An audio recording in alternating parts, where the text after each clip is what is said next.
Okay, real quick before I start. I love anime. Like, genuinely, deeply, my watch list has 500 shows level of love. I say this because what I'm about to do is going to make at least half of you close this video and leave an angry comment. And I respect that. I welcome it, actually. We're talking about overrated anime today. Alright, number 1, My Hero Academia. MHA came out and people went completely feral for it. And honestly, fair. A world where almost everyone has superpowers except the one kid who wants to be a hero more than anyone, and then he actually gets a shot? That's a great hook. Season 1 is genuinely fun.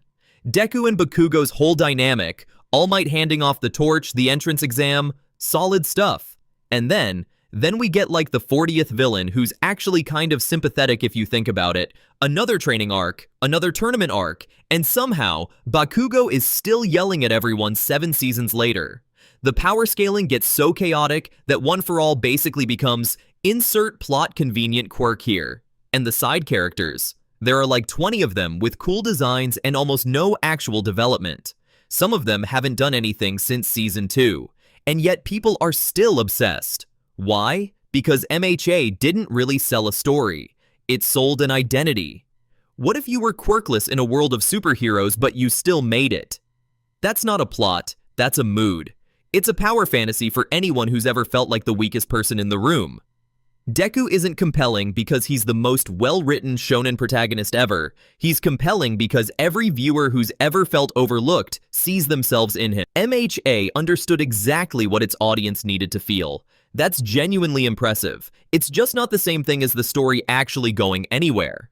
Number 2, Demon Slayer. Okay, I want to be very careful here because Demon Slayer fans are passionate, and I value my comment section.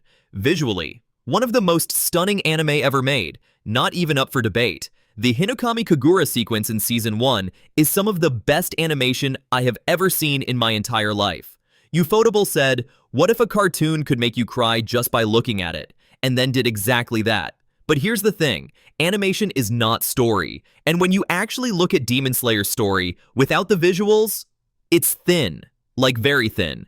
Tanjiro is kind and he's determined and he loves his sister. That's his whole personality for most of the show. The villains get introduced and defeated within like 2 episodes before you even care about them. There's no real thematic depth if you could. Number 3, Tokyo Ghoul. This one is actually kind of heartbreaking because Season 1 of Tokyo Ghoul is genuinely great. Like, no asterisk. Kaneki's transformation from a timid, bookish kid into something monstrous and tragic is compelling storytelling.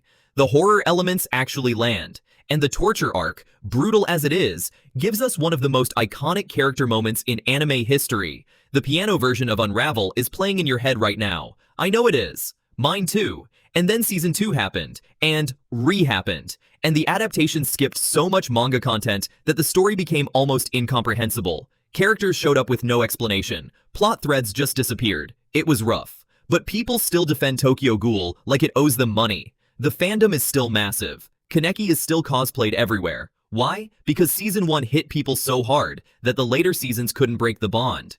Naruto is not mid, let me be real.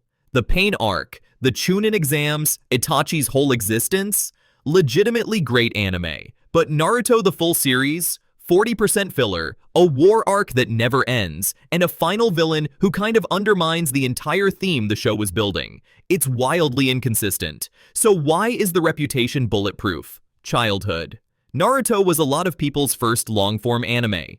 You watched it after school every day for years. You don't critique your childhood, you protect it. That nostalgia isn't rational. It's not supposed to be. And honestly, that's kind of beautiful, even if the war arc was a mess. Here's where I land. Every show on this list blew up not just because of what it was, but because of what it gave people. SAO gave a power fantasy. Demon Slayer gave spectacle. Tokyo Ghoul gave people their first dark story. Naruto gave people a childhood. None of that is fake, but it's also different from those shows being as consistently excellent as their reputations say.